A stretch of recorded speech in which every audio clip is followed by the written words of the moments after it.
ஒரு அறிஞன் ஆராய்ச்சி நூல் ஒன்று எழுதுவதற்காக அமைதியான இடத்தை தேடிக் கொண்டிருந்தார். அவர் அறியாமல் அரக்கர்கள் இருந்த பள்ளத்தாக்கை தன் இடமாக தேர்ந்தெடுத்தார். கோபமடைந்த ஒரு அரக்கன் அவரை பார்த்து கேட்டான், "யார் நீ? பள்ளத்தாக்கை கெடுக்க வந்தாயா?"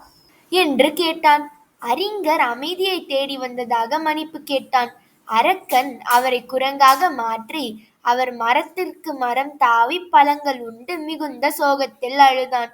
அவர் நகரம் சென்று கப்பலில் ஏறினார். பயணிகள் அனைவரும் கோபமடைந்தனர்.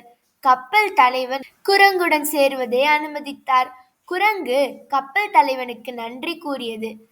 பக்கத்தாத்தில் அரசருக்கு ஆலோசகராக ஒருவரை தேர்வு செய்ய செய்திகள் அனுப்பினார்கள்.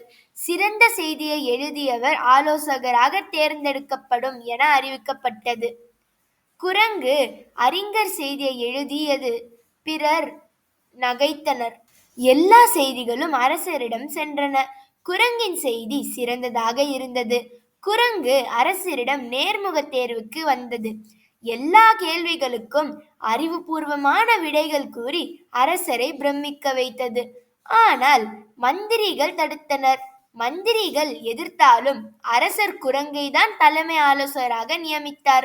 இளவரசி அரக்கர்களின் மாயத்தை அறிந்து அதை கட்டுப்படுத்தி அறிஞர் பழைய வடிவத்தை மீண்டும் பெற்றார். அவர் இளவரசிக்கு நன்றிகள் கூறினார்.